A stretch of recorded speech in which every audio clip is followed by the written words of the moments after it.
Bentar. Selamat pagi guys, selamat pagi kepada cikgu, mam. So hari ini kami akan membentangkan mikronutrien mineral.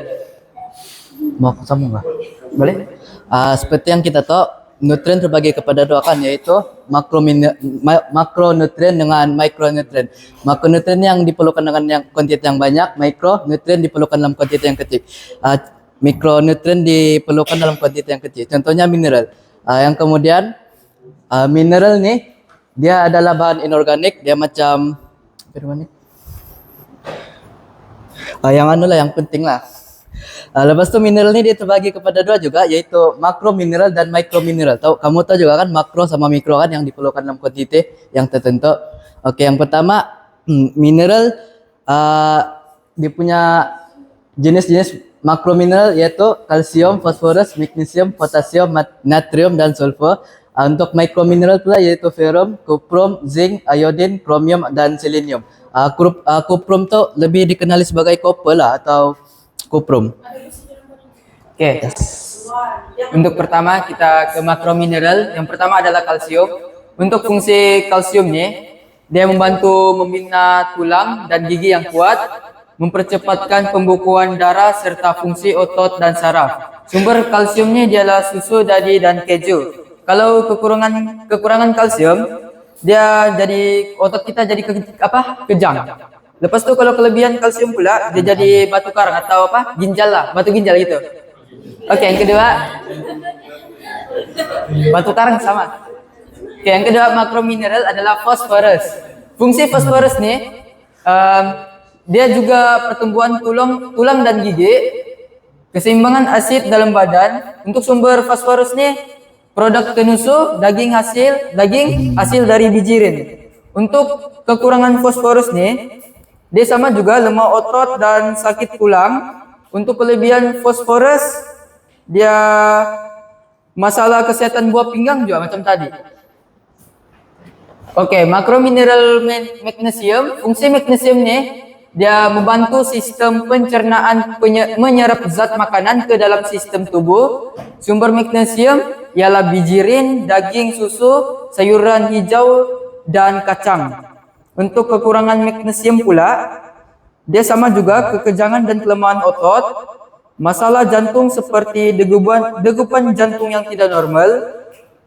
Kalau kelebihan magnesium pula, dia masalah cirit-birit. Oke. Makronutrien klorida. Fungsi makronutrien klorida ni, dia membantu dalam penghasilan hormon, menstabilkan tekanan darah, dan sumber klorida ni dia garam, bijirin, tomato, jus oren dan juga pisang. Kekurangan klorida ni dia dehidrasi, maksudnya kita kekurangan cairan dalam badan. Lepas tu kelebihan klorida ni hipertensi, tekanan darah yang tinggi. Kelebihan atau kekurangan? Kelebihan. Lebih klorida menyebabkan hipertensi. Bagus tuh. Sudah. Darah tinggi itu bagus. Darah tinggi enggak bagus tuh. Yalah kelebihan klorida. Oh iya, enggak bagus kah? Kelebihan klorida. Oh, kelebihan di dalam. Ya, terlebih kita makan produk apa? Produk pun. Oke. Kelebihan. Bukan faedah dia. Dia apa? Kalau kita kelebihan. Makan terlebih. Akhirnya pengambilan kelebihan. Kelebihan. Berlebihan. Ya. Oke. Makronutrien sodium. Untuk fungsi sodiumnya, ion dalam air untuk membantu pengencupan dan pengembangan otot. Sumber dari sodiumnya, dia garam, kicap, makanan yang telah diproses. Kalau kekurangan sodium, dia hyponatremia, yaitu boleh menyebabkan kekeliruan mental, keletihan dan kekejangan otot. Untuk kelebihan juga berlebihan, dia sama juga hipertensi, tekanan darah tinggi. Oke. Sulfur. Yang last untuk makronutrien adalah sulfur. Fungsi sulfur ni, dia pelengkap dalam beberapa siri asid amino, pertumbuhan sel yang menggunakan protein.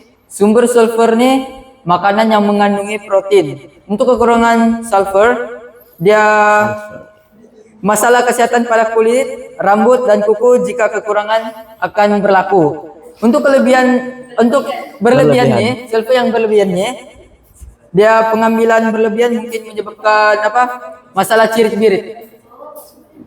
Oke, seterusnya kita balik kepada micro mineral. Yang pertama yaitu ferrum, zat besi. Ia digunakan dalam penghasilan hemoglobin, mioglobin, sitokrom dan pelbagai enzim badan. Kamu tahu kan hemoglobin? Hemoglobin ini dia protein yang di dalam darah. Mioglobin ini dia sejenis protein yang berada dalam muscle di bagian tisu-tisu otot dan vertebrata. Sitokrom tuh dia sama juga panggilan untuk protein. Lepas itu dia punya fungsi yang kedua penting bagi pengangkutan oksigen dari paru-paru ke tisu dan organ. Dia punya sumber ada dalam daging, organ dalaman seperti hati, kelapa, ketam dan tiram. Kesan jika kekurangan berlaku anemia yaitu kekurangan hemoglobin di dalam darah yang menyebabkan kita berasa lesu, penat dan sukar untuk darah tuh mengangkut oksigen dan mengantar ke tisu-tisu. Kesan jika berlebihan berlakunya hemokromatosis yaitu penyimpanan zat besi yang berlebihan. Oke, seterusnya kuprom. Dia punya fungsi membantu penghasilan pigmen melanin pada kulit dan pertumbuhan tulang dan saraf. Dia punya sumber ikan, jagung, gula, kacang soya dan produk gandum. Melanin yang di kulit. Warna kulit ya. Jadi kalau kita tidak perlu kulit itu kenapa? Transparan. Dia macam albino. Macam albino dia pucat. Itulah dia punya yang kesan jika kekurangan dia berlaku anemia. Kita punya muka tuh dia jadi pucat-pucat putih. Nah, lepas tu kehilangan melamin dan masalah turaf dan saraf.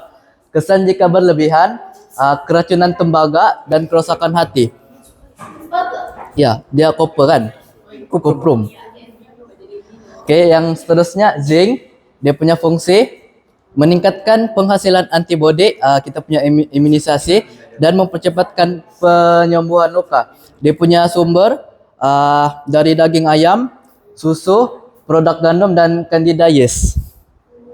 Dia punya kesan jika kekurangan, penyembuhan luka jadi lambat dan sistem imun kita jadi lemah. Dan kesan jika kelebihan, gangguan pencernaan. Oke, yang seterusnya iodin. Yang kamu tuh jangan iodin. Penghasilan hormon tiroid dan pembesaran, pembiakan dan metabolisme. Yang ini ada dalam semua jenis ikan. Paling banyak dalam salmon. Punya kesan jika kekurangan berlaku pada bengkak gland steroid yang kita punya sini. Bengkak sama hipotiroidism. Lebih dikenal sebagai goiter lah. Kesan jika kelebihan, gangguan fungsi tiroid. Oke, yang seterusnya chromium. Dia punya fungsi keseimbangan glukosa dalam badan. Dia menyimbangkan glukosa lah selain daripada kita punya insulin. Dan penghasilan insulin untuk tujuan di atas lah. Sumber dia ayam, minyak jagung, daging dan kepah. Kepah. Ayam. Itu yang macam shell. Yes. Makanan laut. Lem. Kerang. Yes. Klaim ya, Oyster. Kesan jika kekurangan, masalah keseimbangan glukosa dan jika kelebihan keracunan dan kerusakan hati. Oke, yang last kali selenium. Yes, selenium. Dia punya fungsi antioksida bersama dengan vitamin E dan makanan yang boleh menghilangkan stres macam coklat lah. Dia punya sumber ikan, pelbagai bijirin, daging dan sayuran hijau. Kesan jika kekurangan, penyakit jantung, kesehatan dan masalah sistem imun. Dan kelebihan boleh berlaku keracunan selenium serta rambut gugur. Oke, itu saja daripada kami punya pembentangan. Terima kasih. Ada soalan? Ada soalan?